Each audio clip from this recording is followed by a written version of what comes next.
Welcome, listeners, to Kyle and Cody's Cult Cinema Cast. I'm Kyle, I'm Cody. and this week we didn't announce what we were doing last time, but we're doing the movie Regular Size Tuesday. There's like a Ruby Tuesdays joke in there somewhere. I just don't know where it is. Large Thursday. I made the joke. I made the joke yesterday that we should have done it on Tuesday. No, yeah, we were originally going to, but had to switch. But we are actually recording this on Wednesday. The movie's Big Wednesday. I recognize that joke would have been very confusing to most of you. But yeah, Big Wednesday, 1978 surfer movie, directed by John Milius, written and directed by John Milius. Milius? Milius. I'm calling him Milius. Famous for such movies as he did Conan the Barbarian, wrote and directed that, along with Red Dawn. He co-created the Rome miniseries, or I suppose it's just a series. It's not a miniseries. He's a prolific film writer. He wrote Apocalypse Now, and he's done like several uncredited rewrites on like really like big films like Dirty Harry and Jaws. He did one on stuff like that. But yeah, he's a big guy. He's friends with. He's actually supposed to be decent friends with George, or at least he was with George Lucas and Steven Spielberg. In this film, he was actually working on simultaneously while like there is to set the scene. There could very well have been like a moment where like the George, Steven, and this guy were in a room together talking about what they were currently working on. Spielberg would just be like, "Yeah, I'm working on this thing called Close Encounters of the Third Kind, which is a pretty popular sci-fi film. Not the biggest thing in the world, but it's memorable. People remember it. It's fairly memorable." Then they would have turned to George Lucas, and George Lucas is just like, "Yeah, I'm working on this. I'm trying something really ambitious. It's this thing called Star Wars." And then they turned to John, and he was just like, "Oh, what are you working on?" "Well, I'm working on this surfing movie called Big Wednesday. It like talks about like my passion for surfing. I'm gonna use a lot of like my experience with that and like personal experience growing up in like Southern California, and talk about a bunch of surfing stuff." And Steven Spielberg looked back at him and he's like, "Yeah, that sounds really good. This is going to be a hit, John. I'm sure this is going to be like a really big film." And then John proceeded to lose $9 million on this film, approximately. It's like one of those things where like a passion project kind of like really like sucks. And that's what this movie seems to be, at least in some regards. That it was this guy wanted to talk about like his growing life experiences in like Northern California and something like that. And it's one of those things that you'd really feel bad to sink your money into, and then. But I mean, I guess it's kind of your fault at that point in time. That he did double the budget in production. Like his original budget they gave him money for was $5 million, and he brought it up to $11 million by the end of production. A lot of this was to get the surfing shots because like obviously they aren't using stock footage. They're getting like, actually, to my understanding, getting like the actual actors in this movie to do the surfing and doing their own stunts per se. I know I looked it up because I was curious. William Catt, who plays Jack in this, I at least have him on record as being a guy who already knew how to surf and kind of had that similar background of being a surfer kid. I didn't find anything on the other guy, Gary Busey. He's the third lead and third male lead in this movie, the third lead in this movie, playing a guy named Leroy, and he learned to surf for this movie. As for the third guy in this movie, and the reason we're doing the movie, man, recently brought into the spotlight again by a Rick and Morty meme, Jan Michael Vincent of Jan Quadrant Vincent 13. Did I get that right? Was that the name of the meme? I have no clue. You make one throwaway comment on the podcast, and all of a sudden, it's a whole entire episode. Like, you were curious who Jan Michael Vincent is, and you should know better but than this isn't to encourage me like that. Frankly, really, this is your isn't fault. like showcasing Jan Michael Vincent at like his peak or anything. This is like B grade Jan Michael Vincent, depending on Jan Michael No. Here's Vincent's the thing. filmography. Maybe I'm giving him way Jan too Michael much credit. Vincent is not that prolific an actor. He is not that prolific an actor. This is like his big movie. Is it?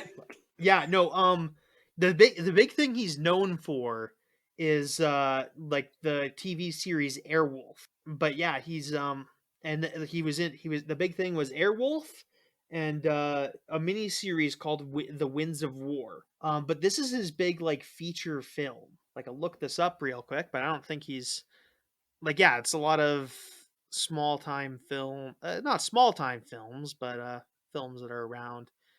But this is the movie he's known for as like the lead. I guess he was in Airwolf the movie because Airwolf got a movie, but he's done more TV. He's on like spatterings of like 70s TV shows.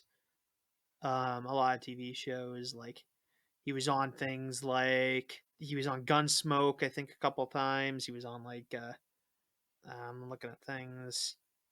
Bonanza. He was He was in Lassie. He was in Dragnet. Just like a lot of. He got regular work. He's not that big of an actor, and they kind of like took it onto a whole thing for the Rick and Morty bit. I think it's just because he has like the long fancy name.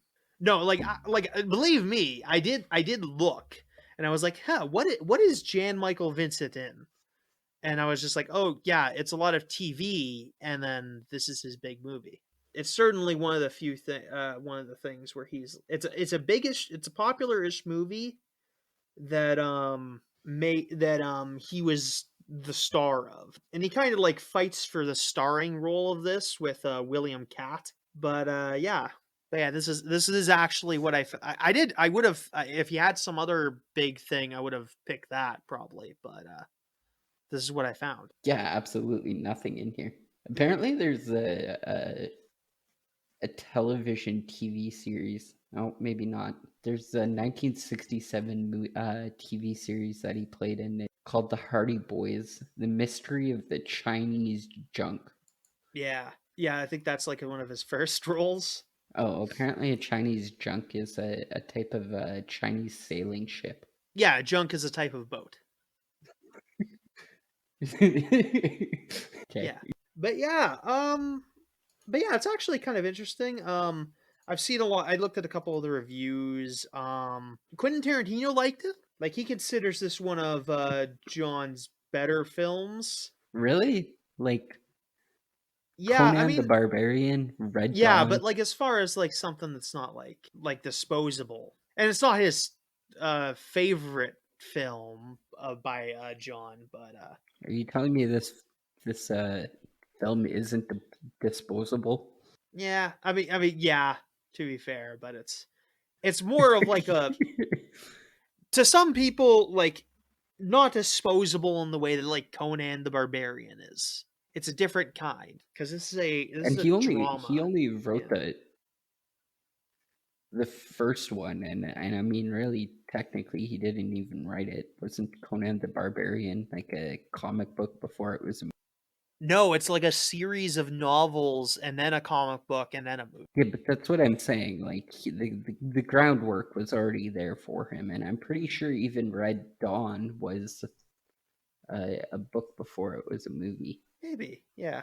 I mean, the guy, if nothing else, the guy wrote Apocalypse Now, which is supposed to be pretty good. So, which, yeah, this also is like, yeah, it's in the backdrop of this movie is about like, it takes place between 1962 and 1974 as like it's kind of like a period before like surfing got really big and commercialized. Groundwork's getting laid, and like they talk about the main characters here as like guys that kind of got this trend started and like learned how to do a lot of the or like popularized a lot of the techniques used in the region, which the professional surfing circuit wouldn't open up until 1975, a year before the plot of this movie ends, or a year after the plot of this movie ends. So it's kind of a interesting little thing. But yeah, surfing, for those of you who might not know, I don't know how much of an explanation this needs.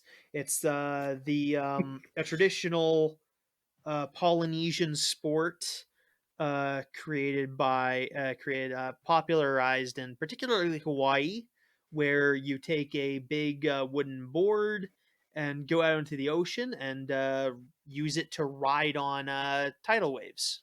Usually smaller ones, like a few 3 feet tall or whatever, but occasionally a little bit bigger. I mean, there's probably a limit to where it just becomes silly, and we do see toward the end what some of the bigger waves can do to you. Which, yeah, and the surfing shots I think are pretty good in this movie. I think they do a decent job with that. Yeah, I was gonna ask you, like, just the like the aspect of like they can recreate waves at this point in time, correct? Um, Like my first process is like, yeah, of course they can. That's all you need is to like move water around. But like, I don't know that technology was popular in the 80s. I think that was maybe developed in the like 1980s. I'm not sure. Like to be able to artificially create, you know, a 10, 15, 25-foot wave even is probably pretty unheard of, especially where they were shooting, which was like I think I mean, California at that point in time, like in the ocean. you can't do it on the open ocean, Okay, is the so I'm thing. not, Yeah. Like you can do like yeah, wave pools. not insane on this. No, and that's where a lot of the budget for this movie went. Like going to like places where there was going to be a big swell of waves and then like doing the recording there. And that like cost them a lot of That's money. yeah, understandable. Like I think they blew like some like $500,000 flying to El Salvador. And like I'm assuming not like a small amount of people either, because you'd still need like a camera crew and stuff like that. So, yeah, I can see that eating into the budget fairly And much. including your three main actors. Yes. This movie did actually get delayed. It was supposed to come out in 97 and 77, but it ended up getting delayed, which is demonstrated by the enormous budget. Um, but yeah, another bit of legacy from this is where the Bear surfboard brand comes from, which is it's actually still around. They made it as like a tie-in for the movie, and it ended up becoming popular enough that it became like a sustainable business.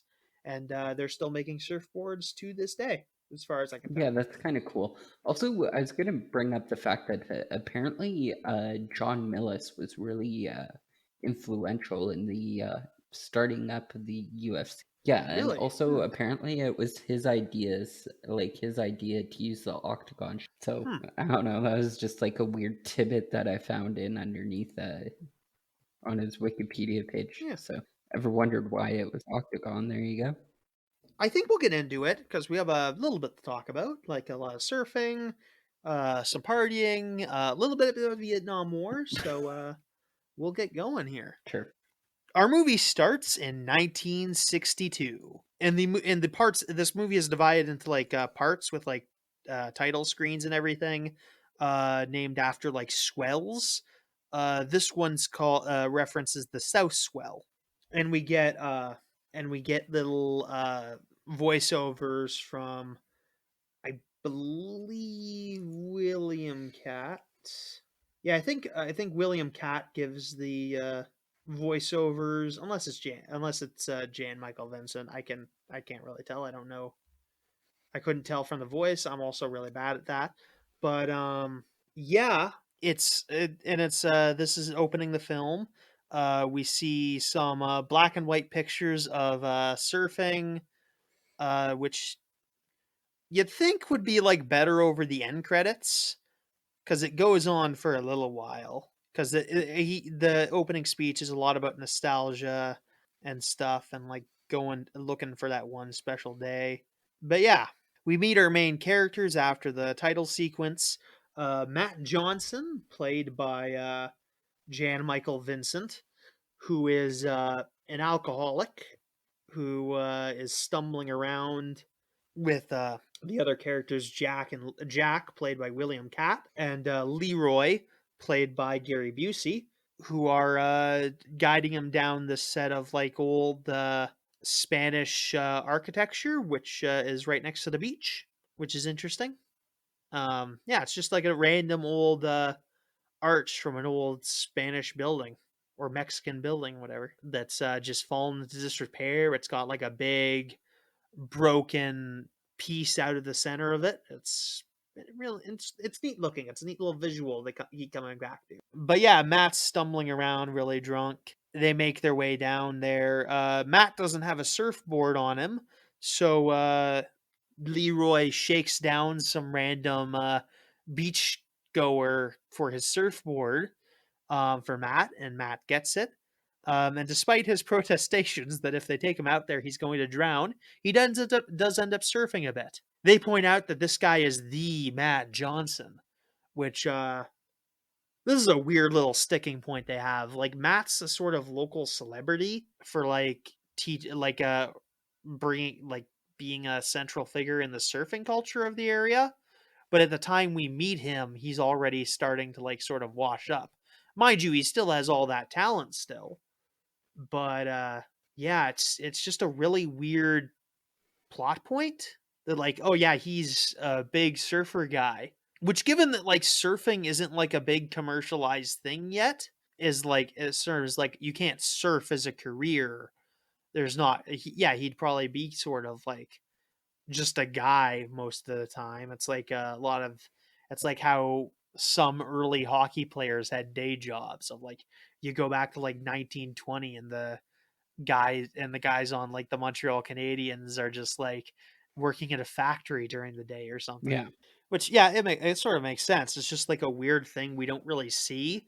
But then again, it would add like a half hour to the movie, which I mean the movie's 2 hours long. It's not the longest, but they also spend a lot of time showing like surfing sequences. But yeah, then again, it's just like he's a guy. We don't like necessarily recognize that he's this big iconic figure.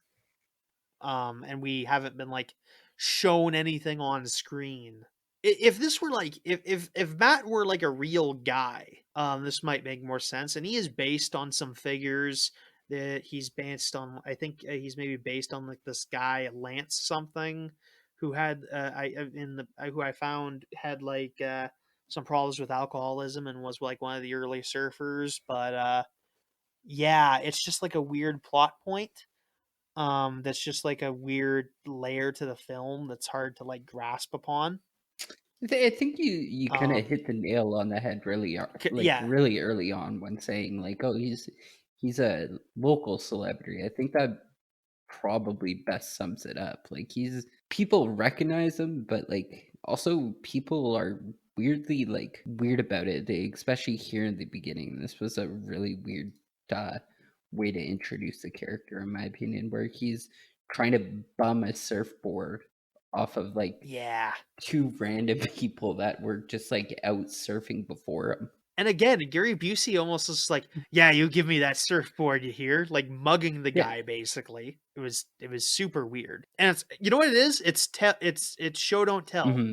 They haven't shown us that he's like this big deal. We're being told he's this big Yeah. deal, which I think the solution is you just kind of like cut that factor from the movie. Yeah. I don't know. I mean, it does come up later. They do use it better later on. Like you buy it a little later in the movie as like because this movie takes place over 10 years. You buy it when you like come back to it and like I think the third part of the movie where it's like, "Oh yeah, we've seen him surf a bunch and he's pretty good at it." But like we're kind of like getting this whole, oh yeah, he's all washed up, but we've never seen this guy before. Or like we don't have any context for his social status. But yeah, so they do some surfing. They're pretty good at it. They can they like do this. They do this thing they call in the movie. I'm trusting the terminology here because it seems sort of reliable. It's called walking the board, where like they get onto the wave and they like walk the board and keep it steady while still keeping it steady, which I can only assume is quite hard. I find it like surfing just seems like one of those things where like you need to learn it. It seems like something that would be very hard to teach yourself. To any extent. Like I think the like once again that comes down to like as you were saying earlier, show don't tell. But the problem is like I don't know what good surfing looks like.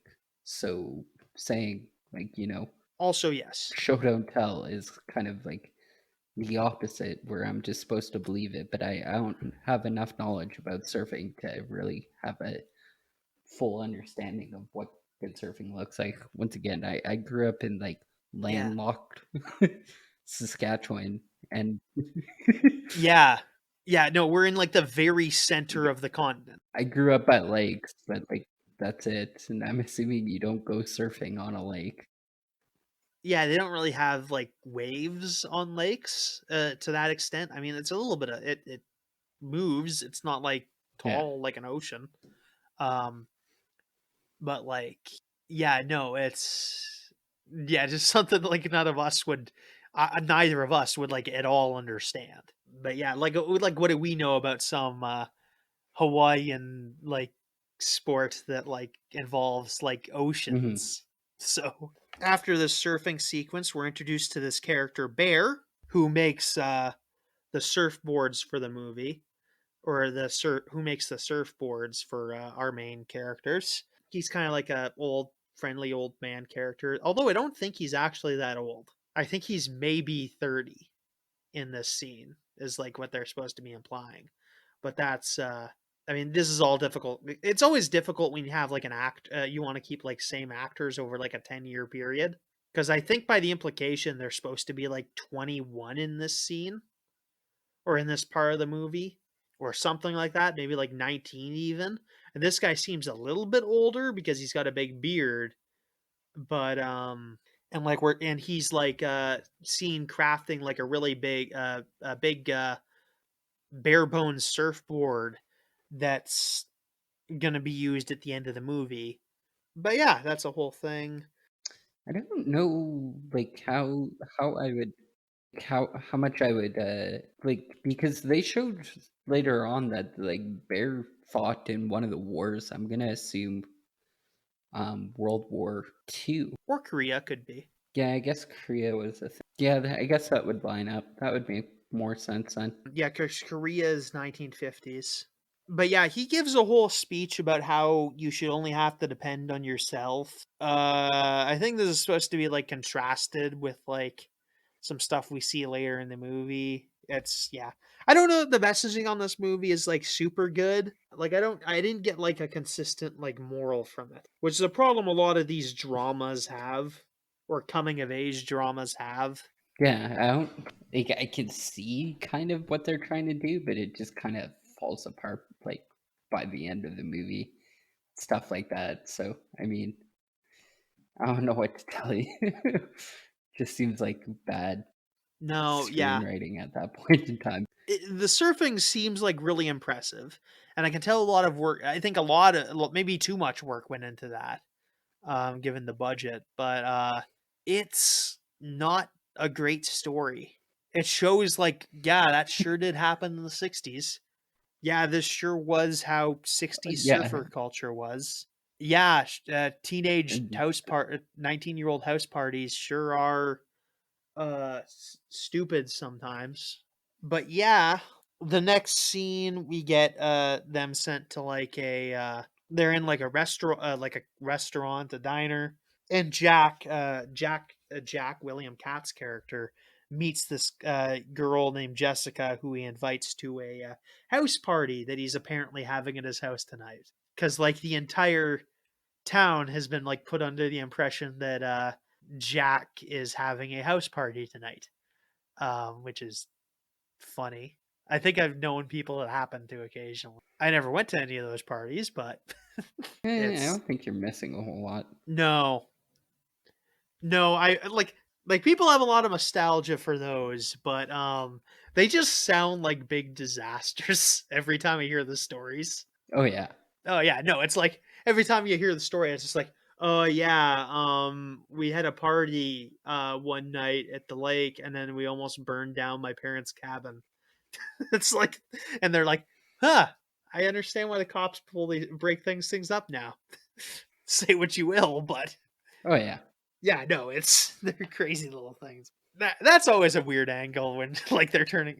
God, you're a loser for not going to parties. I'm like, I mean, have you seen those parties? I think they're nuts. It's just like, yeah. Anyway, so yeah, they get up to this party with like a keg and whatnot, a bunch of teenagers and like 19-year-olds or whatever, and Jack has to explain to his mom. He's just like, yeah, I mean, Matt did this. He just like told everyone I was having a party tonight, and yeah, I guess it's here. And she's just sitting in her room, nodding and just saying and just reading Catch 22, all the while they're having this party, and slowly her house is just getting destroyed. Yeah, she was surprisingly cool about this. Yeah, yeah, no, she was.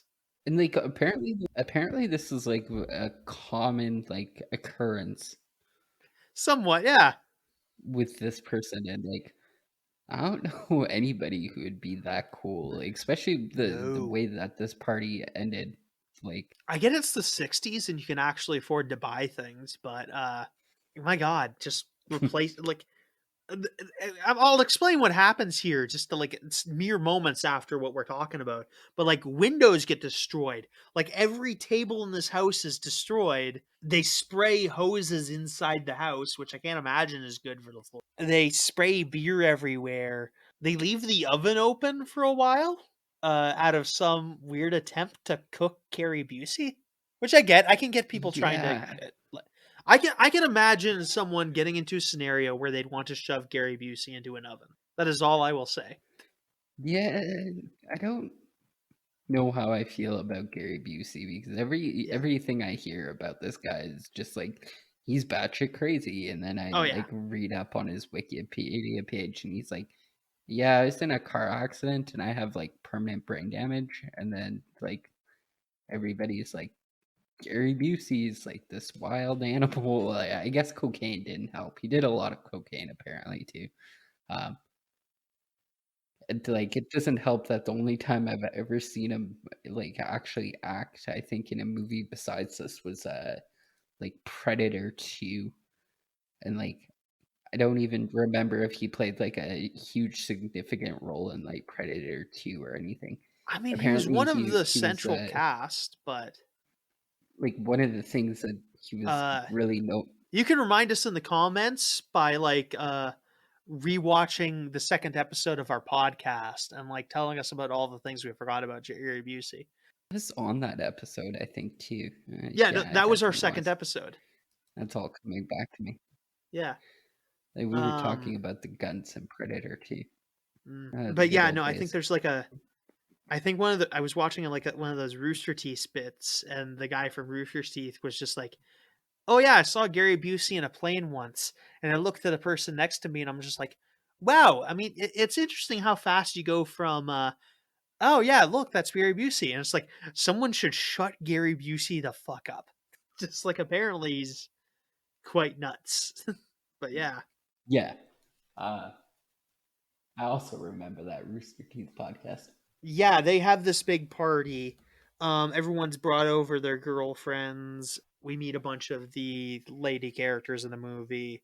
The consistent ones being Jessica, who Jack asked out earlier in the movie, and then the other one being Matt's girlfriend, Peggy, who is I say the female lead. She's in the movie the most, although she still is a side character. Sorry, not Jessica. Sally. Sally's that character. She kind of plays a bigger role later on, but not really. Like, it doesn't really come full circle or anything. Yeah, no. Well, it kind of does, but it also really doesn't. One thing to note, Jack's character William Katt is kind of the star for the first 2 acts of the movie, and then it shifts more to Matt's character for the last 2, which is either interesting or clumsy. But in this case, I'm kind of weighing on clumsy. I don't really like that. That's a shift you're making. Yeah, it really doesn't add to the overall storytelling, especially when like at least in my opinion, like Jack's like character and story arc has like so much like better and interesting like ideas behind. At least in storytelling, in my terms, it'd be more interesting to follow his story than whatever the fuck Jan Michael Vincent's character is doing at this point. I don't know. Like, I don't necessarily agree, but I think they should definitely stick with one, like at the bare minimum. I think, or stick with all of them.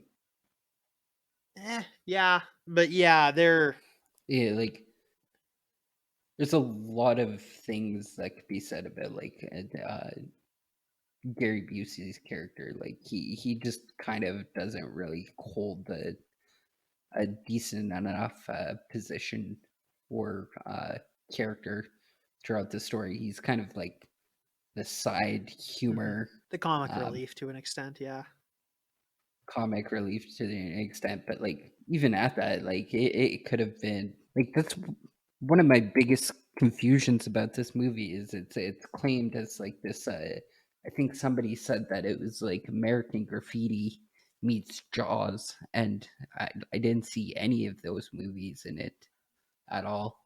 So that's kind of like the downside of this movie is like we're not getting enough surfing or we're not getting enough coming of age, and it just kind of doesn't meet in the middle very well.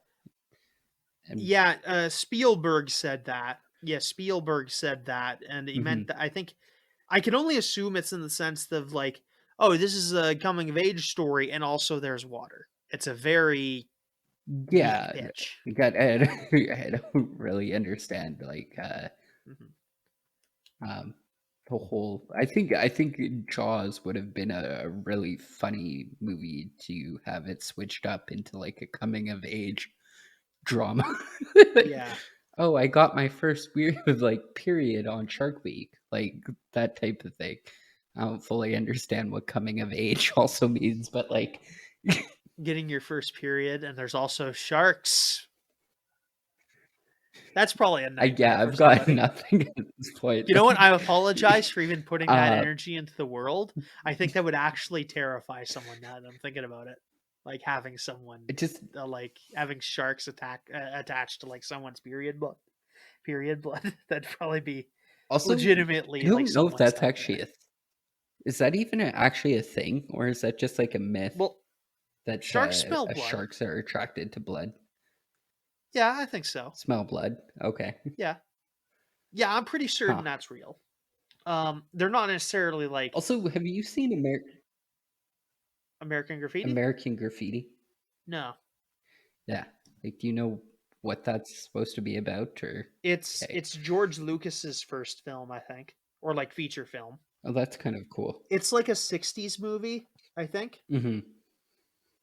It's 73 film that takes place. I think it maybe takes place in the 50s actually. Oh no, it takes place in the 60s. So yeah, that's some of it. But again, that's just Spielberg hyping up his friend's movie, I think.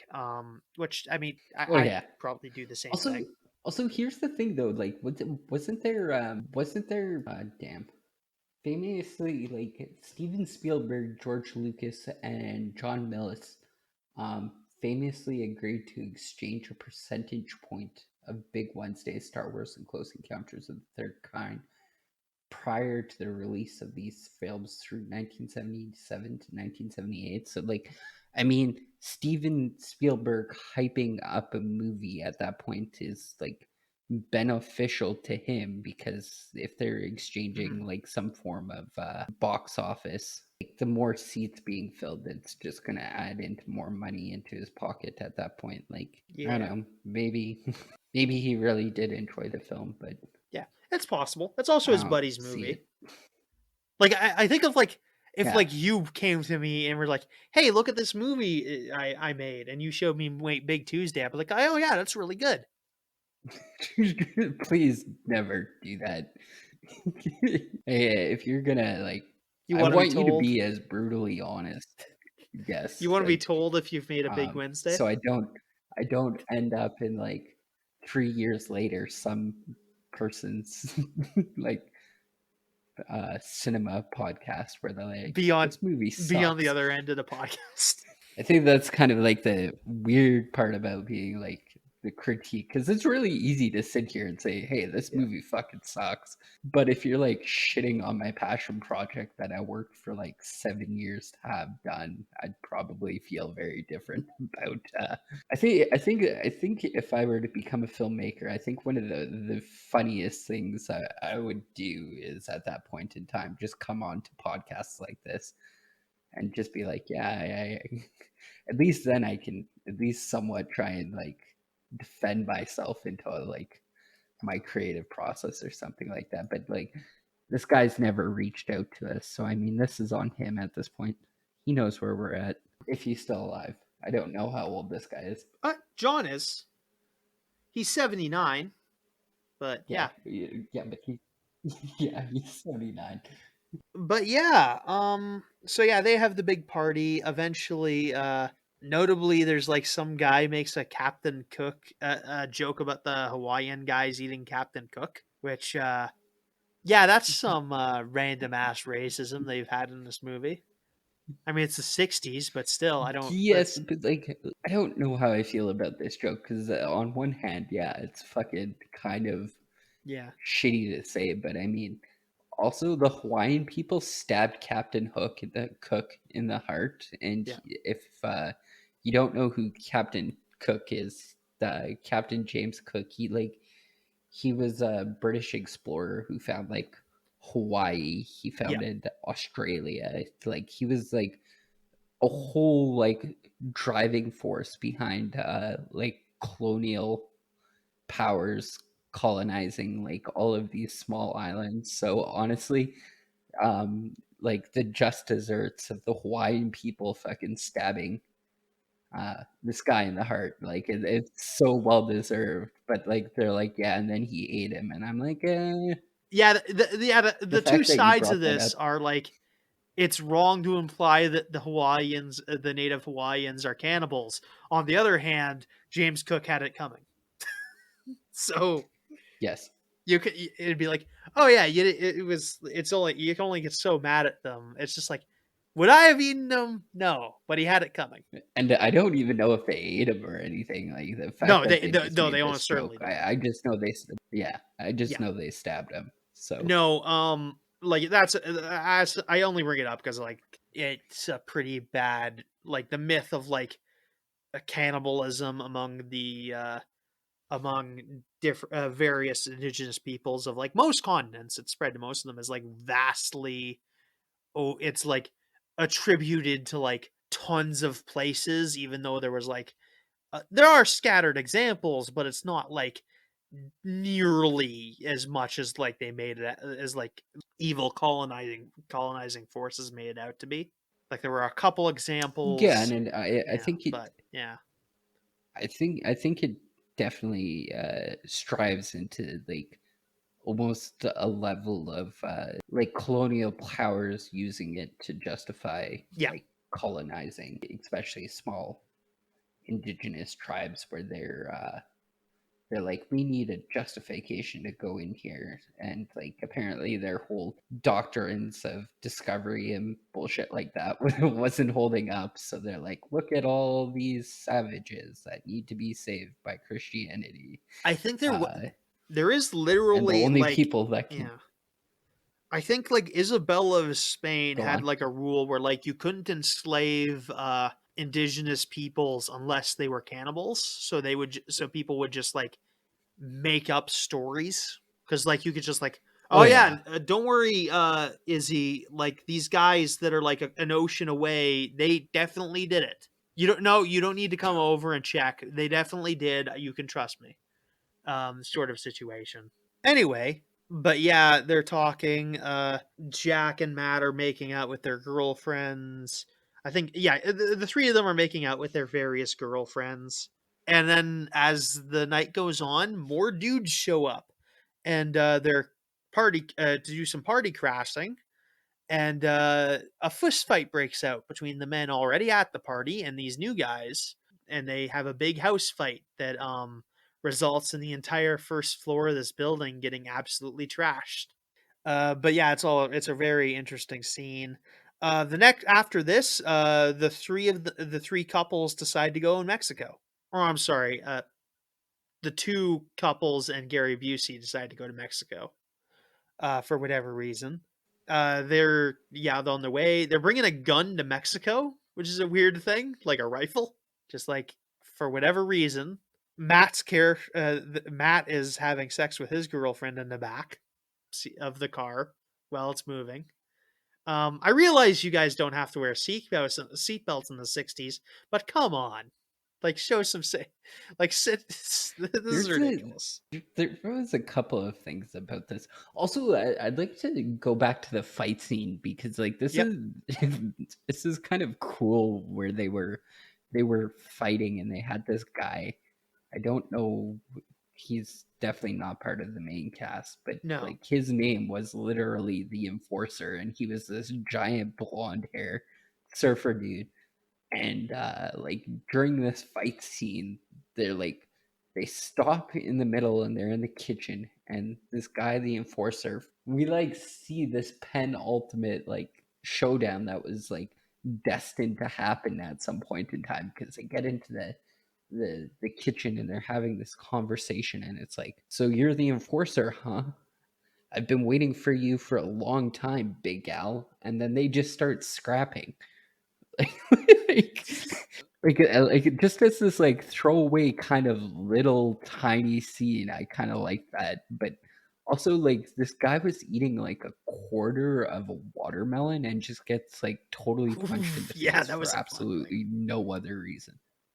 Yeah, just right through. Some guy punches through the shell of a watermelon and gets the guy in the face like he's fucking Batman or something. But I mean, like, this guy was just drunk eating like a watermelon, like face first into this watermelon. And I mean, I couldn't justify hitting somebody for that, but like maybe like, it wasn't like he was just like, he was like aggressively going at this thing. So yeah, I don't know.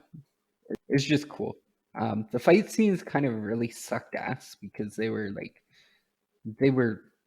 they had their like comedic bits, but like they weren't really good fight scenes. No, goofy. Yeah. There was a point in time where somebody like jumps through a window, or maybe that was a little bit later, but like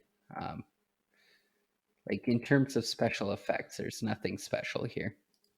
Yeah, one of the girls opens up a window so they can throw a guy through the window, and then they end up throwing him through like the window she didn't open. Yeah. Apparently, this cost a lot of money. Oh, probably.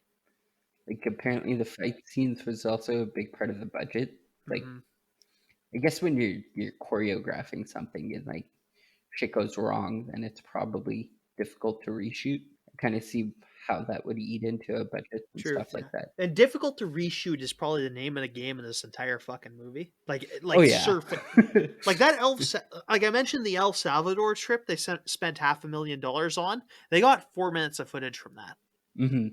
Yeah, like it is absolutely. Like, I think you'd have to be pretty like super creative and like everything that you shoot, because you can't even like do B-list footage if you're going for like continuous shots or something like that. Like, so if you're taking one shot, you can't just like splice in another shot. That wouldn't make sense in terms of continuity. I think there was one point in the series where I think I caught them slacking, where they did a scene and then ended up voicing over the scene. Mm-hmm. That's how kind of bad it was done. I might be wrong on that, but the audio just weirdly sunk up for me. Like it was also Gary Busey's character has been like playing a guitar throughout the whole entire like first act, but like feel like he's not actually playing the guitar. He's just like Could be. holding down frets and like randomly strumming, but they're like taking like his like they're not showing him actually playing the guitar enough, so like the audio doesn't sync up and stuff like that. So Mm-hmm. like, I don't think he actually knows how to play guitar. So while they're in Mexico, Matt's girlfriend declares that she's pregnant, which is interesting. Oh, this is such 1960s thing too, like where they're like, "Oh yeah, you're pregnant. Congrats. Let's toast to it while drinking alcohol." Oh yeah, that was the other thing. Drinking beer while you're pregnant. And I looked into it, and apparently there was like there was the finally there was the link in like 1970 of like um, birth deficiencies of like children, and it was linked to alcohol like consumption during pregnancy.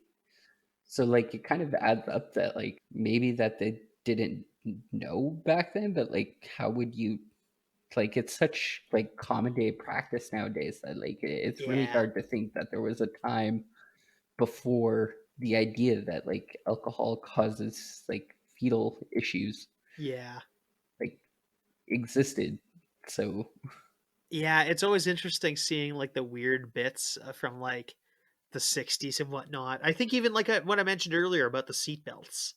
It's like mhm. like the people who like lost their shit when like they tried to introduce seatbelt laws. It's like so weird.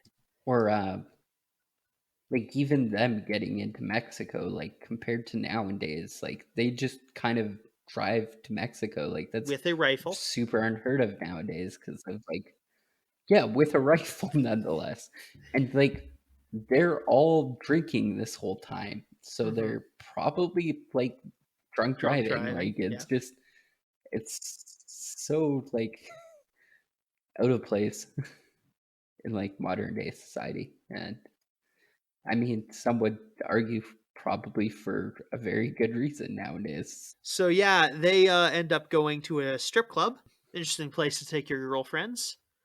But yeah, they're in a strip club. Matt, now committed to Peggy, I guess, gets into a fight with Guy who's hitting on Peggy, and eventually this involves in the police getting involved in the skirmish, and a couple guys get shot as they're running away, and also they destroy the gang's car to an extent. So, and apparently Leroy wasn't present for any of this because he just shows up the next morning and is just like, "Hey guys, look at check out my new wife." I think that's a joke, but I'm not sure because he just leaves her behind. Once again, it's like one of these like just yeah, one of these great throwaway scenes that like I just wish that we had more like backstory to because like it like once again this character just kind of leaves for the night, comes back and all of a sudden is married and like just straight up abandons his wife like 10 seconds later is like Yeah, no, I hope that was a joke and not like literally they went to a priest and whatnot. We get back to California, and Bear's upset that they're condemning the pier that he works at, where we had seen him earlier. And he says a whole thing about like, "Oh, I can't make boards for you anymore." And yeah, it's a whole thing. Then we enter part two of the movie. I like how sorry, I was gonna say I like how not a problem this like scenario is. They're like, I'm moving away from the pier. I can't make boards for you. And then like in the next, I don't know, maybe two scenes later, he's like, I am now officially working off the pier, making surfboards. Yeah, the next we see this character, he's got his Like, own. He's got like a proper store and everything. Anyway, part two, like 1965, West Swell. And we open to a scene of Jack opening a letter from the U.S. military, noting that he has to attend a medical examination for the draft board. in regards to Vietnam, essentially. Famously, in the 1960s, they did a draft to get people to fight in Vietnam because essentially the generals of the United States had in their heads that they needed to annihilate the entire country in order to get it to not be communist.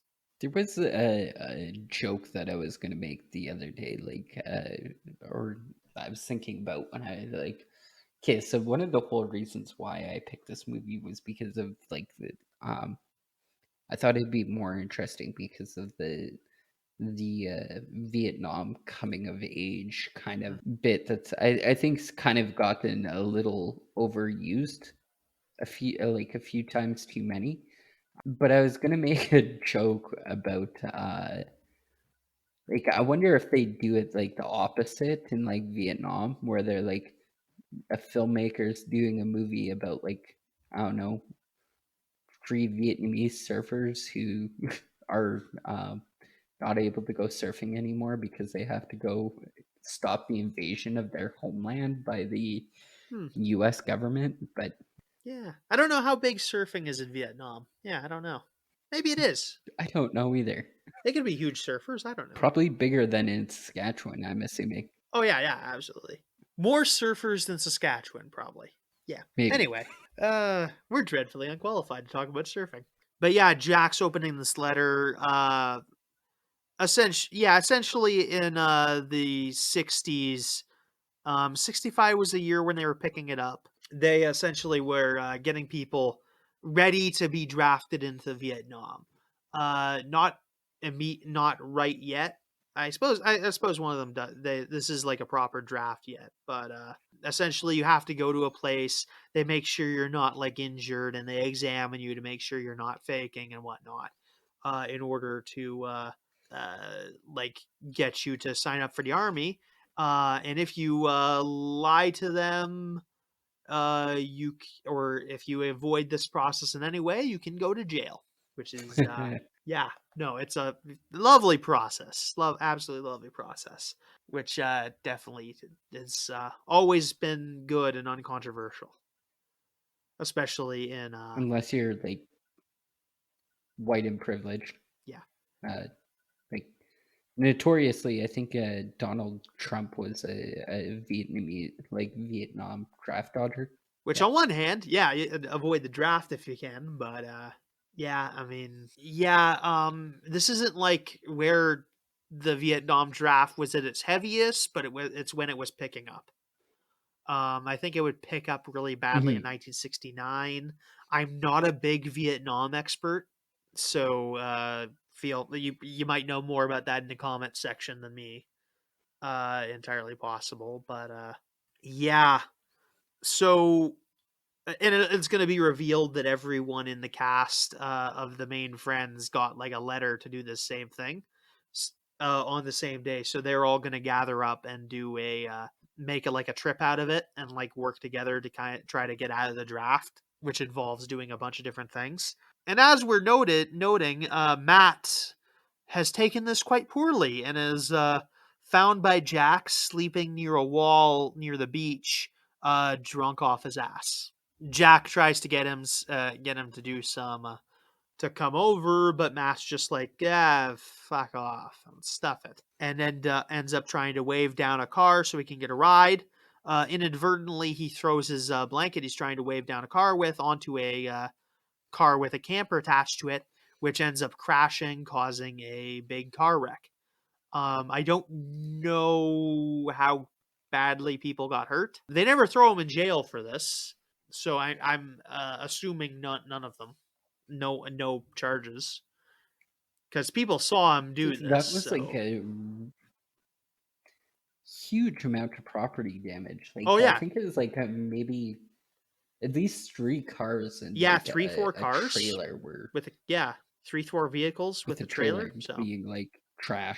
So yeah, and like he was wasted at that point in time, so like drunk and disorderly, so much, and in like a public place. So there's that. end of the aspect and stuff like that. So I mean, like theoretically, that this guy would be looking at, I don't know, at least 3 to 5 years. Oh yeah, this guy, he On could like be in a lot of trouble if they want him any to be. normal. Yeah. Yeah. Mind you, this is before the drug war was big, so I guess the prisons haven't gone completely insane.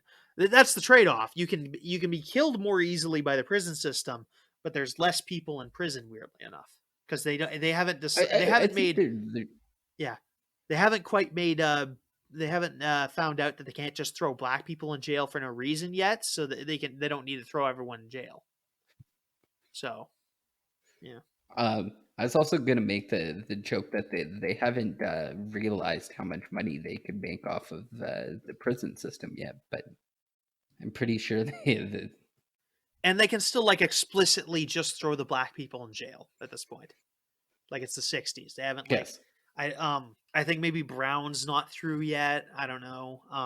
Yeah, it's a whole thing. Yeah, we haven't quite entered the phase where they're just like, "Oh yeah, we're just going to throw anyone in jail because they won't let us just throw the black people in jail. So we're just going to throw everyone in jail."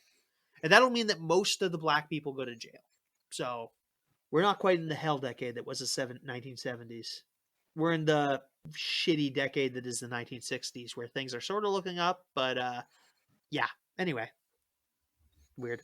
So Leroy talks to. They all get together and they've made the plan.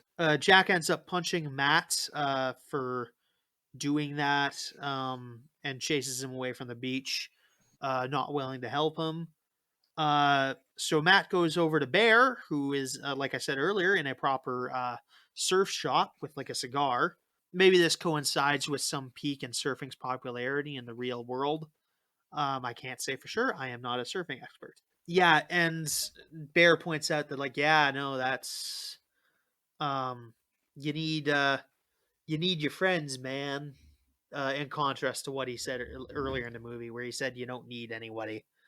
Um, and this all results in Bear saying to Matt that he wants him to be his best man at his wedding. So Matt's going to be Bear's best man, and also offering Matt a bunch of a position as like a role model and like brand spokesperson for the shop. But Matt kind of like reclines because he's an alcoholic and he doesn't feel worthy of that. So we go through Bear's wedding, which is a whole weird thing. Jack they have a whole scene where like Jack tries to turn down a drink, but that doesn't end up doing it. After this, we get we get to the scene where they're doing the examination for the draft. All the guys have like gone through a different way of trying to avoid the draft, because obviously you can't all do the same thing. One guy's got a leg brace. Another guy's got a faking being blind. One of them wears a Hitler jacket, which he had earlier in the movie. Which, yeah, that's. Remember when they didn't want Nazis in the military? Yeah. Yeah. No, this is such a weird situation because, like, the contrast, actually. Like this character is supposed to be like kind of like the emotional like connection point for throughout the movie. This Wexler character who we've seen, I think, a total of twice throughout this whole entire movie. Up until then, this scene where he's pretending to be a Nazi, and the scene earlier when he's working in the bullshit. Wexler? Waxer is the one that pretends to be a homosexual in the attempt to get out of the army, which doesn't work, which ends up in him getting into the army. Oh, okay. I thought he was the guy pretending to be the Nazi. No, because only two of the guys end up in the military. And Waxer's Waxer and Jack. Yeah, but Waxer. Yeah. No, because there was a third guy at that point in time then. Because Gary Busey's character Leroy is trying to be crazy. He's trying to be. He's going for the like. Yeah, that's what Leroy mentally does. Unfit to be in the. But Waxer's not the one who tries to like. Yeah, Waxer's the one who tries to pretend to be homosexual. I think maybe Fly pretends to be the Nazi. Who the fuck is Fly? Robert Englund? Oh wait, is that the Robert Englund? Hold on. Holy shit, Robert Englund, the guy who played Freddy from Nightmare on Elm Street, is in this movie. I didn't realize that. This is when he's sort of young. Yeah, no. Oh, jeez. This is the guy. Actually, I'm recognizing this now. So that's what I'm saying. Is there's a third character that like this guy gets like a throwaway. Yeah, but like they just appeared for this one scene. They weren't in any other point in the movie. But even what I'm trying to say here is No, like Fly was early. I saw Fly earlier. These guys were all in the party. another character that kind of goes full circle here is Bear. And another one of the throwaway comments that he was making earlier was like, I'm a businessman now, and this is my fault for hiring a surfer. That's all they ever want to do is surf. And it's like, dude, you were a surfer like 10 minutes ago. Like, why are you now shitting on this culture that you helped promote and are still helping promote in the middle of a shop full of surfers to a surfer? Like, like you're all of a sudden now that you're like wearing a nice suit, like you're too good for this whole surfer culture bullshit now. Like, But yeah. so I don't know. Maybe that was good writing. Maybe it was like really shitty writing. I think they're I'm trying to prove a so point. out of I my don't know that it's depth done well. at this point in time. But anyway, Robert Englund is in this movie as a character Fly. I think he's the one that pretends to be the Nazi. Waxer's the one that pretends to be gay. Matt, I believe, does the leg brace. William Jack just does whatever, and he ends up he just does it normally and goes to Vietnam. Leroy, whose nickname is the Masochist, is just convinces the draft guy, the one of the draft psychologists, that he's crazy, which he might be. And he does end up getting hauled off in a ambulance in a straitjacket to an insane asylum, I assume, which is funny, but it's not certain he's getting out of that place. I'm pretty sure insane like asylums were like really nasty in the 1960s. Like it is not on. It is not. Oh yeah, Yeah. 100%. I think granted, this isn't It's not Florida. something where you want to be. No, isn't that like the plot of what One Flew Over the Cuckoo's Nest, where like the guy pretends to be insane and just ends up getting lobotomized anyway? I'm like 95% certain that's a story.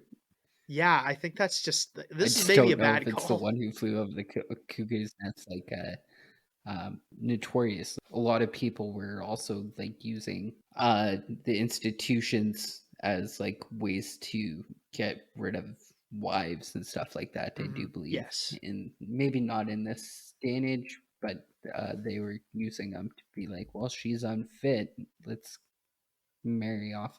I don't know. I don't really trust these types of institutions because of all the horror stories I've read about them early and I on. don't. Yeah, and like in the 1965, I'm not sure you're out of that yet. So it could like he could have easily like it's possible if he goes to the wrong place, he goes in here and he never comes out. Like that's not. He basically does, and because we don't hear from this character for like a while. Yeah, no, So, you're and true. like That's when we true. do hear from this character, it's like it's not good things afterwards. Like No, it's very concerning. no. Let me So just flip through this. I don't know. No, I don't think I have. No, I don't really. I don't really have. I guess. Oh yeah, I guess I have Leroy. But yeah, Leroy's pretty scarce for the rest of the movie. Actually, I don't think Leroy has any major scenes after this. I'm just looking at Yeah. my notes. No, they say he moves up And it's north. like one of those things where it's like this kind of starts falling short because like they've got this storyline that I'm not really gonna say I'm invested in, but like it's piqued my interest now after this scene, and then it kind of just it's all downhill from here unless you're really into surfing, which I am not. No, I feel like maybe this is him like cutting his because this guy wrote Apocalypse Now. So maybe this is him like cutting his teeth a Mm-hmm. little bit on that concept. But we'll see. But yeah, I don't know. That's almost certainly a better Vietnam movie. Because I mean, that's a Vietnam movie. This is a movie with a Vietnam subplot, and we never actually see anything in Vietnam.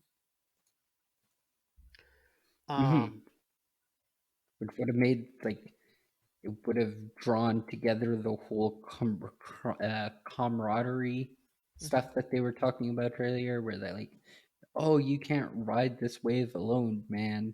Whatever Bear was Yeah. saying earlier, and he's like, "No, you need to have friends." And like people bonding over like Vietnam is probably a better coming of age story than whatever surfing stuff you've got going on. But I mean, who am I to? Maybe it was just because like I feel like I feel like the 1970s probably weren't short of like Vietnam related. No.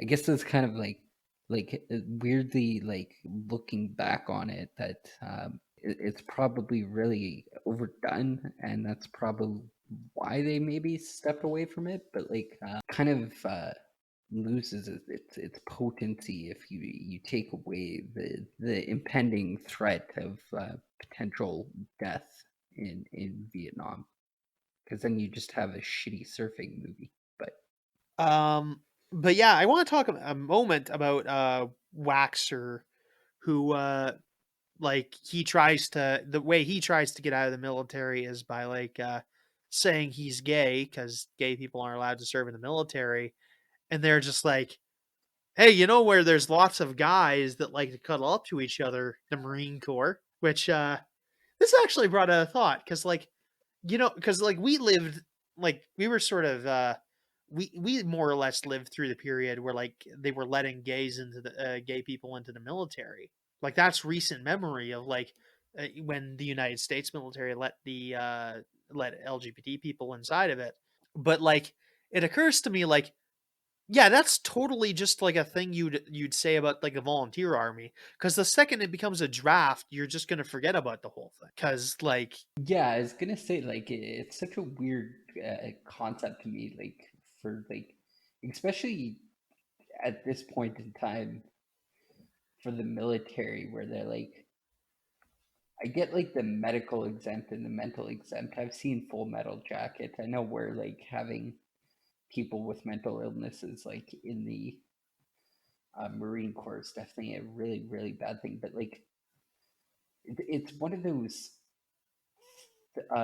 like really early on, and I don't think I think maybe recently America has changed its viewpoints, but like the fact that males in the military for like the longest time in America couldn't even like grow a beard for people who are like, I'm gonna go die for my country, like, and they're like, yeah, you can do that, but you can't have a beard. Like, it's such a weird thing to me. Like, there's so many people who willingly enlist into the army, who are willing to die for their country, and they're like they're things that they exempt him for is so, I don't know, lopsided to me. Like I think that that's generally what you're about to say about like the whole um, exemption from the military for homosexuality in the early 1800s or 1900s. Like it's still so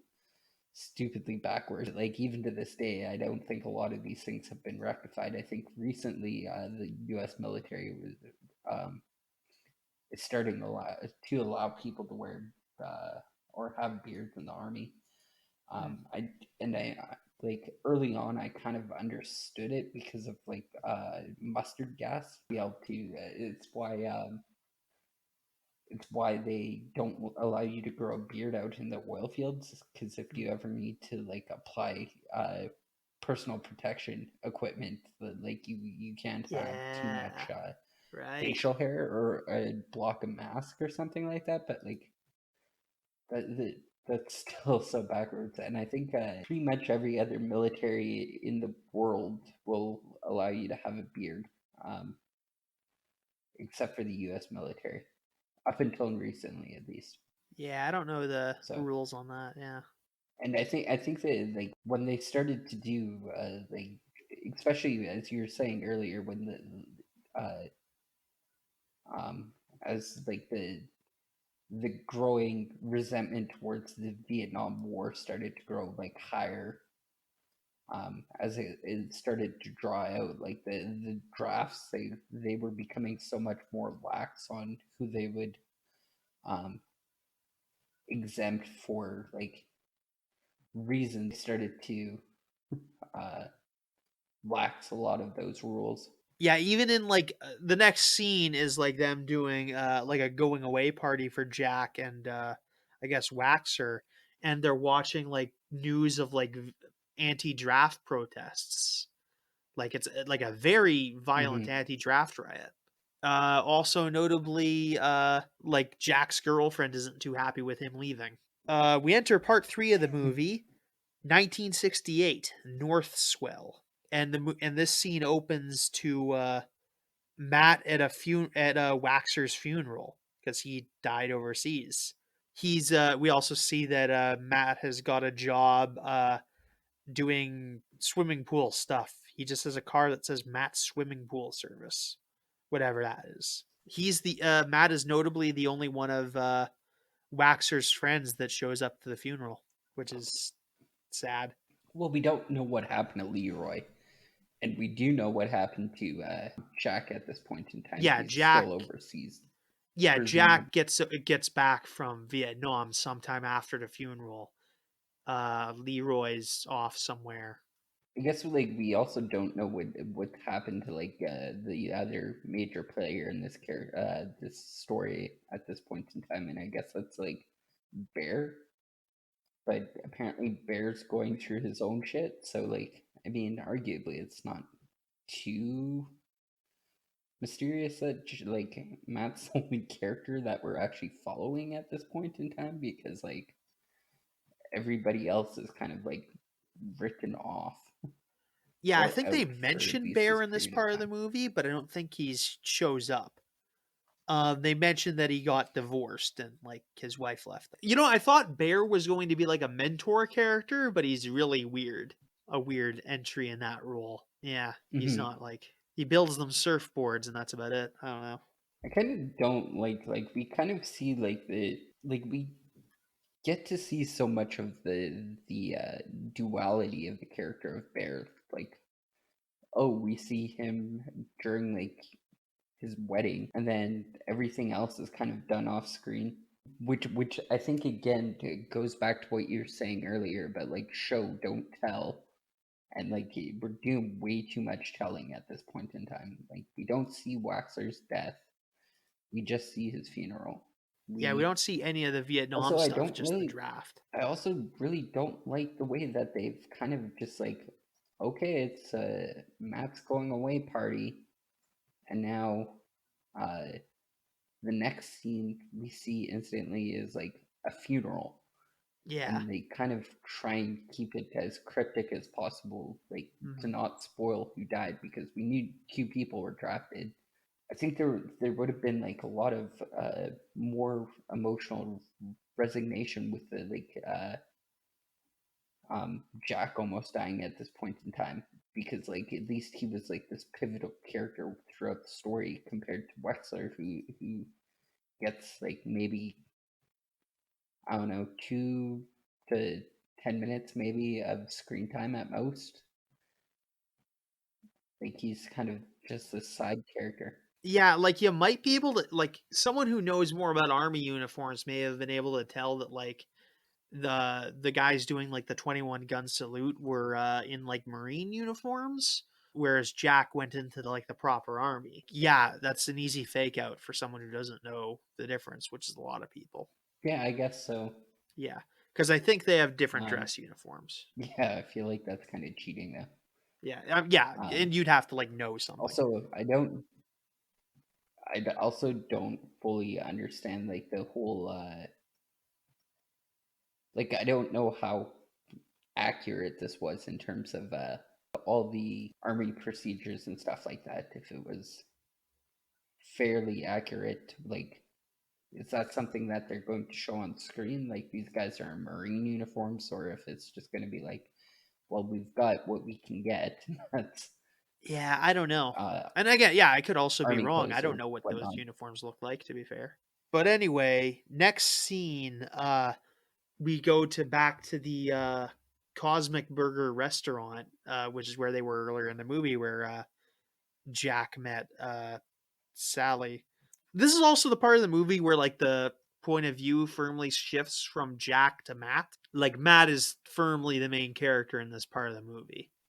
So yeah, that's a interesting shift. But yeah, we go to the restaurant and some hippies have bought the place and have made it terrible.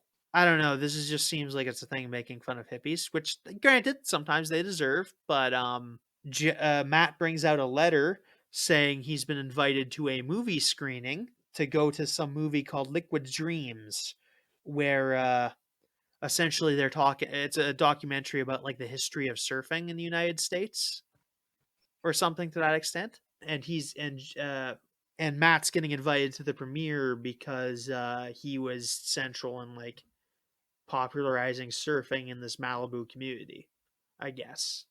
Again, they're telling and not showing. So yeah, they go to this movie premiere with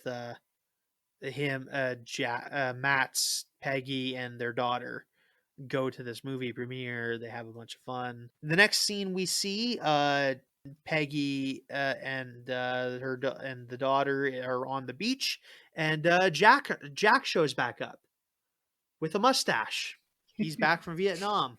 Like that's how like a lot of people are like, hey, we need to like age up a character. How can we possibly show that this character like is like more mature and like more adult, and they're like, oh, let's just slap him with a like a really bad 1980s like porno stash.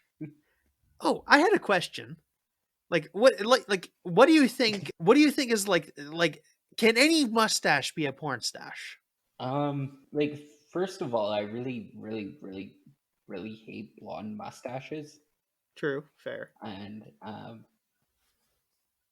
I'd like to say that this is like maybe just like a reflection of the fact that I hate like blonde mustaches, but like I wouldn't say this guy has a porno mustache. Okay. 100%. I'd say it's more like I don't know. I'm gonna talk to like a cosmetologist over the next couple weeks, and I'll have an answer by the time we review Zardoz eventually, because that's what brought the question to my head. But anyway, we'll have an answer to this by the time we review Zardoz. If you know what Zardoz is, you know why. So Leroy and Matt and Jack all meet up to do some surfing. They catch up a little bit. Jack, in his last like real main character scene, goes to go check on Sally, and it turns out she got married to another guy.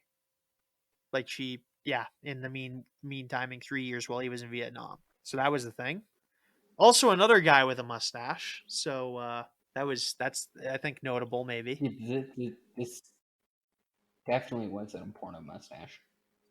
I think like a lot of what I would classify porno mustaches, like it's lacking any other form of facial hair.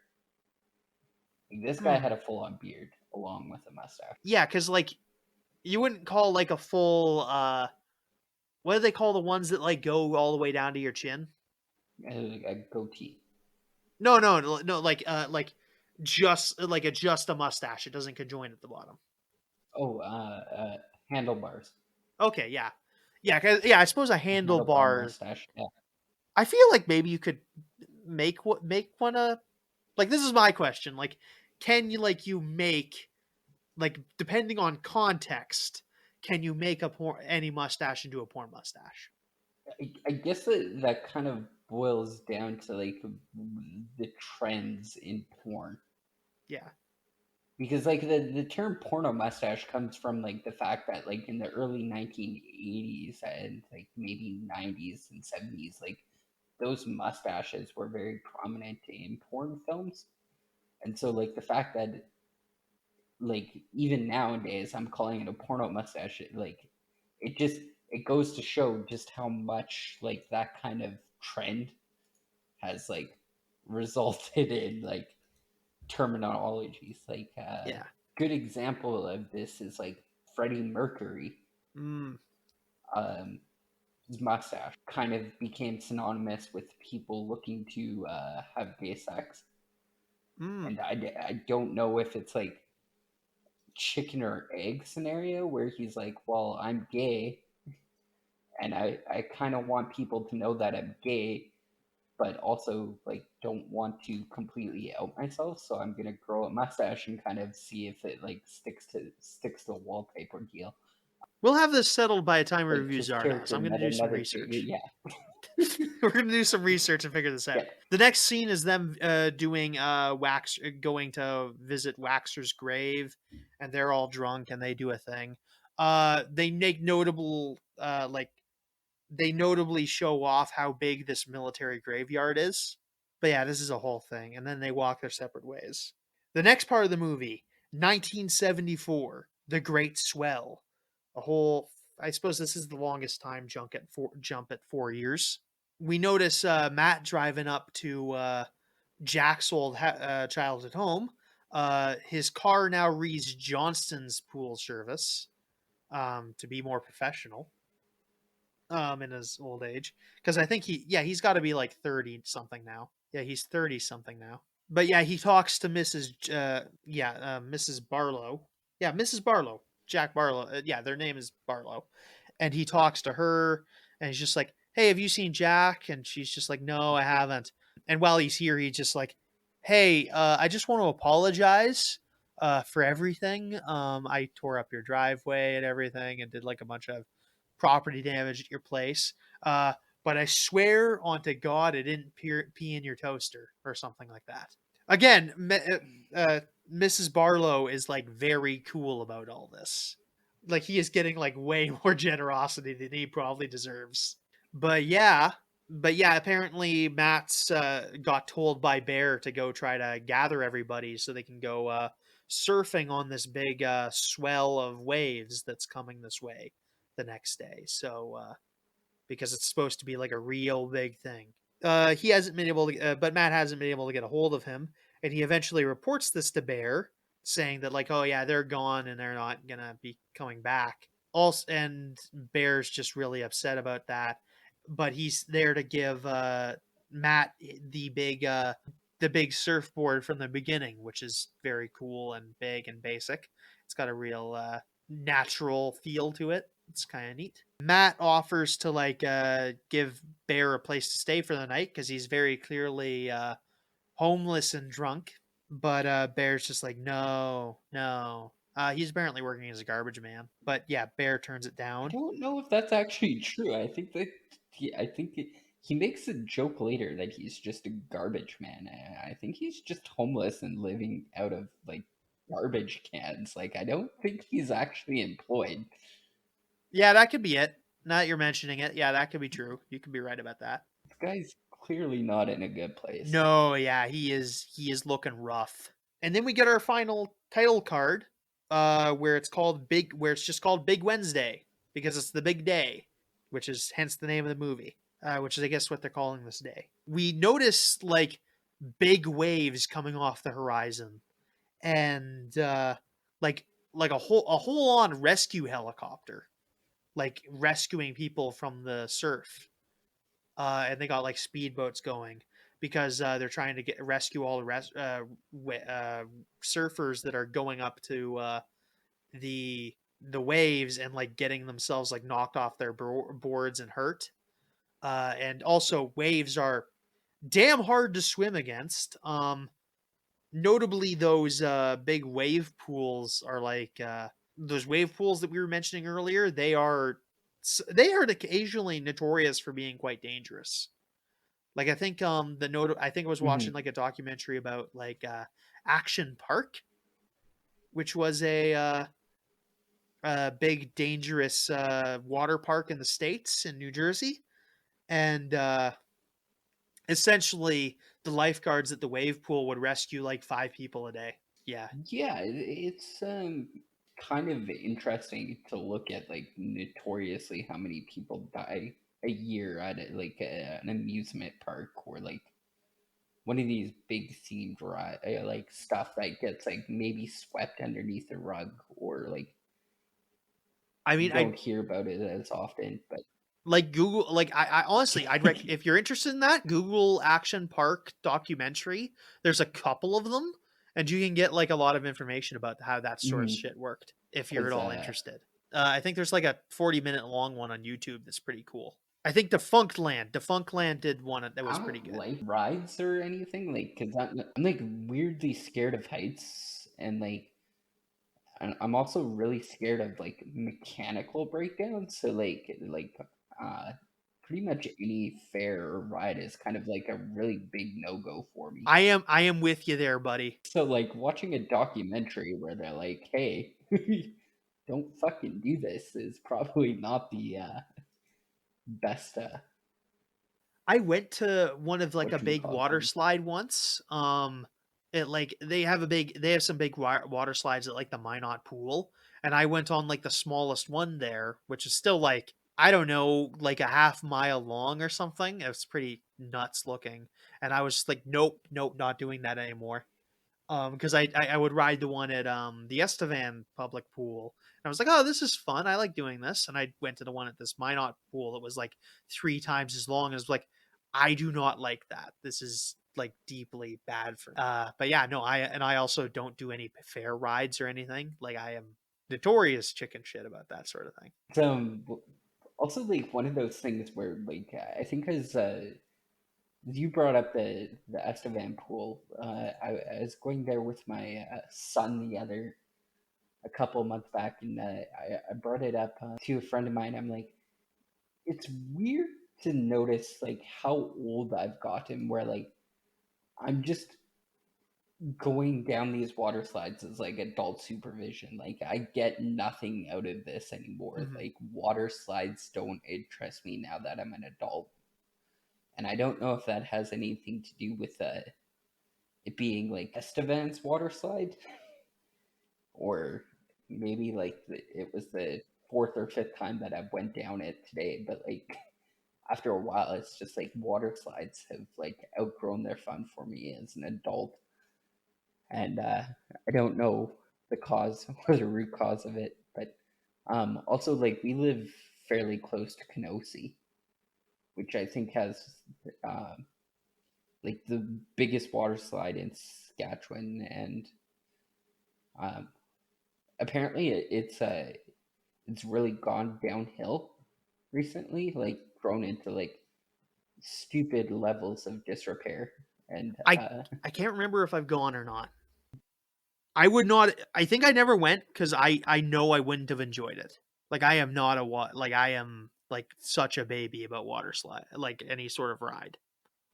and like when I went, like grab this bar in front of you, and it's just a straight drop down, essentially Ugh. coming down into like a long, and like it's up on a hill, so I already don't like it because of how long it is. And you get Mhm. up to the top, and you waited in line for like, I don't know, 5 to 10 minutes because all the other people are there.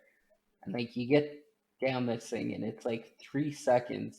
Like you get down to the bottom, and you're like, okay, yeah, that was kind of fun, but like not really. Like it's like one of the reasons I'll never go to Disneyland, No, me too. because like waiting for 2 hours for something that lasts for like a total of like 30 seconds just doesn't like entertain me. Maybe I'm just like too used to like, if I want to do something fun, instant gratification is like I don't have to sit there and be like anticipating this, or I I am. I I'll just have also like a never do a very. roller coaster.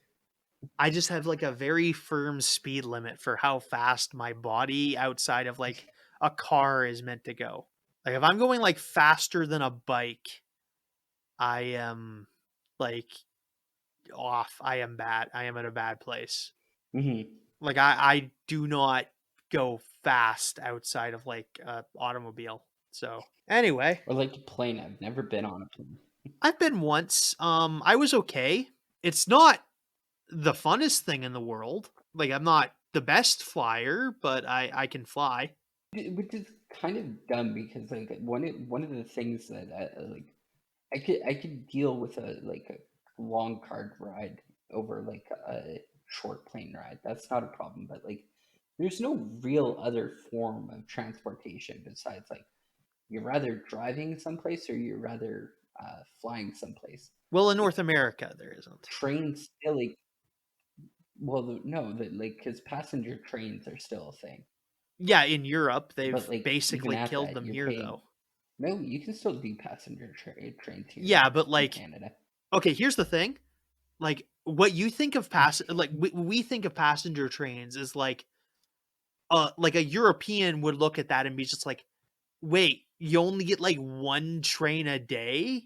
Like they'd like be horrified like at like the description of how like trains in North America work.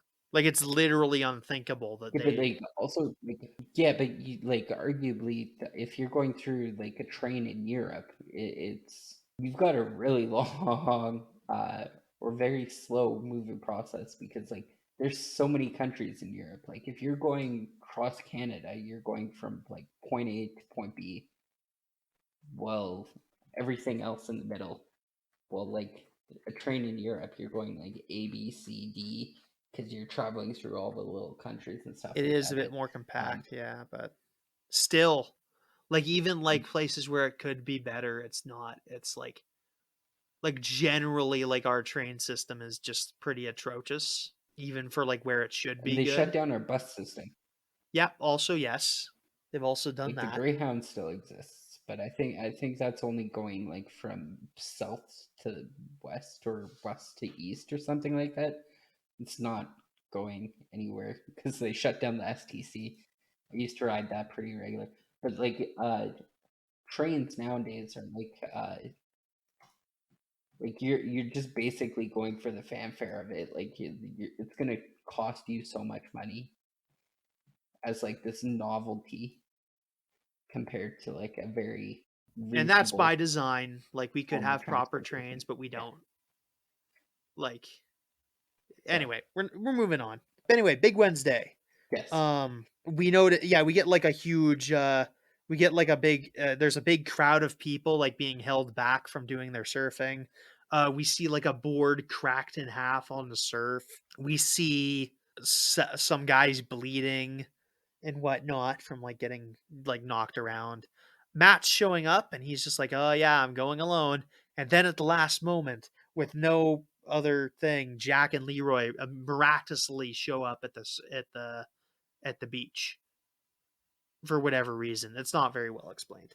It's just it feels sort of like kooky actually. So yeah, they do their surfing and they go on these big waves.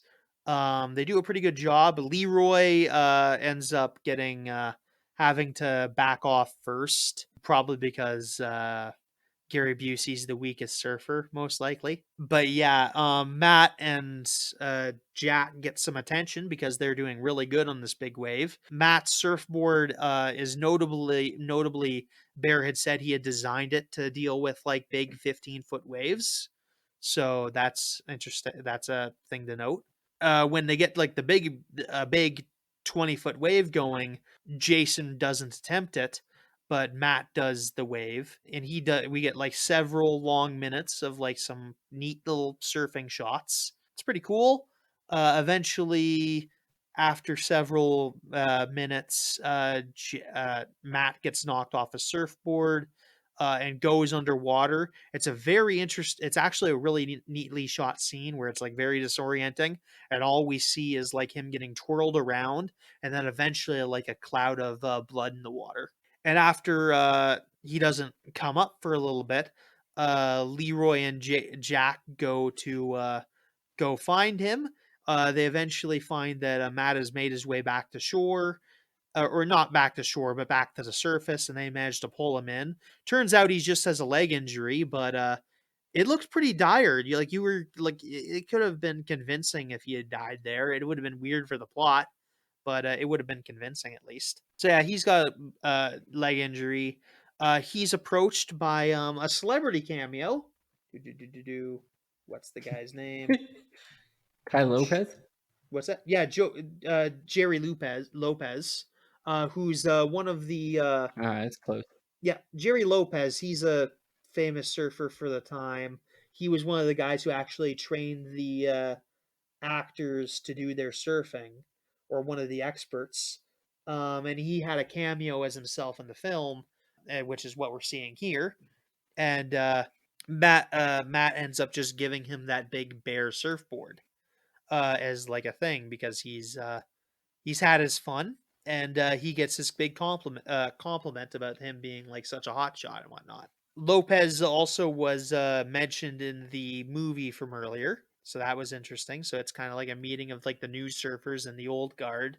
Jerry Lopez is actually like a real surfer. He won something called the Pipeline Masters 2 times. We also see Bear smiling and like really happy about how the surfing turned out. And after this, the three guys part ways for apparently the last time, and that's the end of the movie. Final thoughts? I really hate it when like a movie needs like a leg to stand on, and that's what this really feels like. Like they have like everything that they could have needed to write like a decent coming of age film, but they're like, well, no, we need to shoehorn in this like all these surfing references and this Yeah. surfing thing, and like you could have told an accurate story, or you could have told like a so much better story, and like just with like some key changes, and like your story would have been like 100% better. But instead of doing that, you blow your money on like Yeah. a bigger surfing budget and like a fight scene and stuff like that. Like um, so many of the characters were underutilized. Mm-hmm. Um, Once again, they've completely written out Bear's character when like he could have been like this huge pivotal and changing like character. You don't need to write about like an old guard and a new guard when you've already introduced that into your story. Like Mm-hmm. you have Bear there already preemptively as a character that you underutilized. The Vietnam thing, super underutilized. Bare bones. Yeah. Gary Busey's character, like kind of a write off. Wexler's character, super much like a write off. Like it's just it's really shitty to like tote this as like American Graffiti meets Jaws, when you're like focusing on the Jaws instead of focusing on like the American Graffiti, which like could have been decent. But once again, like you need to pick your lane and you need to know what you're trying to like do with your writing, and it just feels like this is an issue of what you see there is like you led with too much of the surfing stuff, or not enough of the first surfing stuff.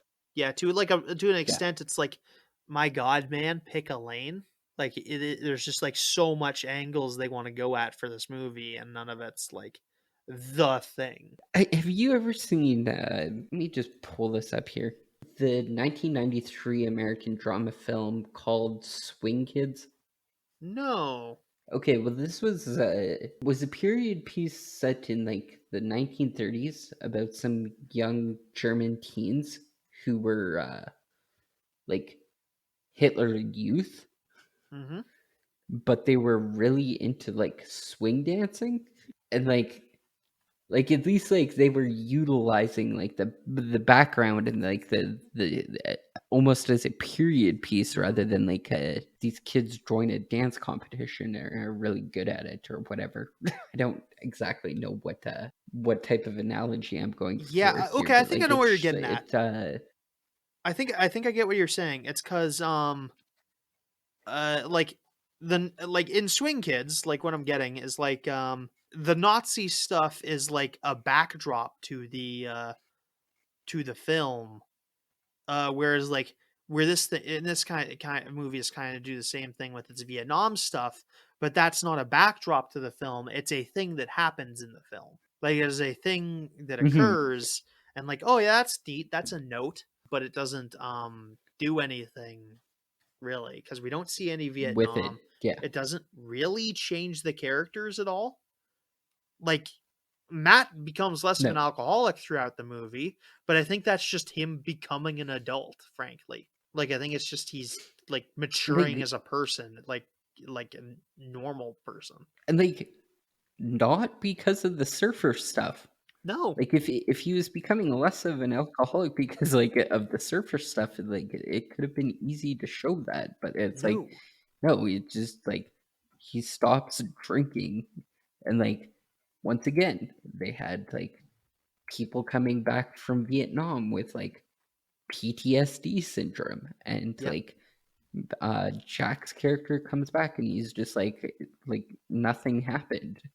Like, yeah, not really. Also, like as I was saying earlier, that they had written out Gary Busey's character, like sent him to a mental hospital, and he's coming back into the story, and they're like, well, what are you doing, Gary Busey? And he's like, I'm selling drugs to kids. And I'm like, what?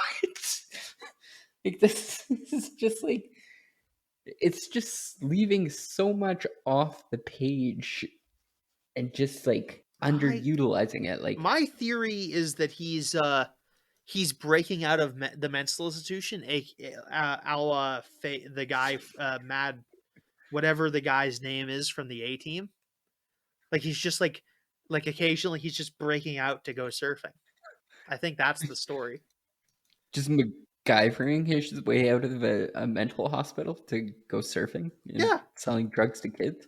Probably. Because it's not, and that's like not something that I'd be like advertising about so heavily, but like he's really all for it. But like, also what I was saying about Bear earlier, like I would have liked to seen maybe like Bear gets with these guys in the last like 10 minutes and it's like, I'm going out in a blaze of glory, and then just decides to go back to surfing for the last time in his life.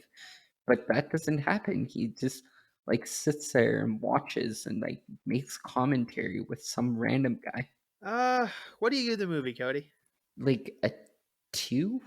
Yeah. I'm at a 5 just because I have like, I don't hate the movie, but I don't have anything I like about it. Like, I'm purely neutral about it, and it needs to do something very different to be good. But I didn't like hate it. Yeah, and like as I was saying earlier, I don't know enough about surfing for this to really be like of interest to me. Like, at least like in Indian Horse, I kind of understood what they were going for, because like there's that common ground of hockey, or like Goon, once again, like just hockey. Yeah, that's true. We're kind of like get out of our sports territory here. Not that there's like I'm assuming a whole lot of sports territory here.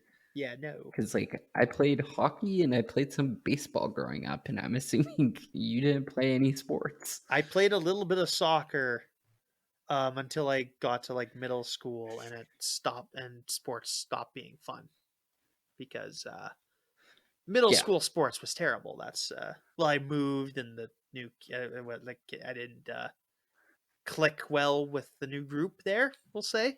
So I mean, also, high school sports just sounds awful too. Yeah. Also, like, but once you break out of sports, it's like hard to get back in, and like, I don't know, a lot of gym class as you get older is just like they're trying to be like really self-important with it, and it's like, for fuck's sakes, I'm just doing this to get exercise. Quit acting like it's something I need to be good at. In my opinion, like I think even here in Saskatchewan, like you're forced to take gym up until that. I think it might be grade 10. Yeah, that's what it was when I was in school. Anyway. Why are we still condemning or like allowing that as like a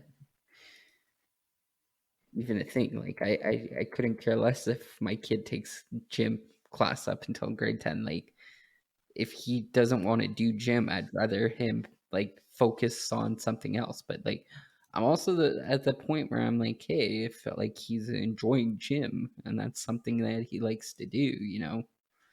All the power to him. But like, I don't think it should be mandatory. I'm a little of a different mind there. My problem is like have gym as long as you want. Don't grade it. Like just make sure they're doing Hmm. participation. Don't actually fucking grade the thing. Don't make me do a test about what the rules of football are. Just make sure I'm doing some physical activity every day and don't even worry about putting it on a report card. Just like, did he show up to Hmm. class? Good, he passes the class. Like, it's not going to affect the college applications that much.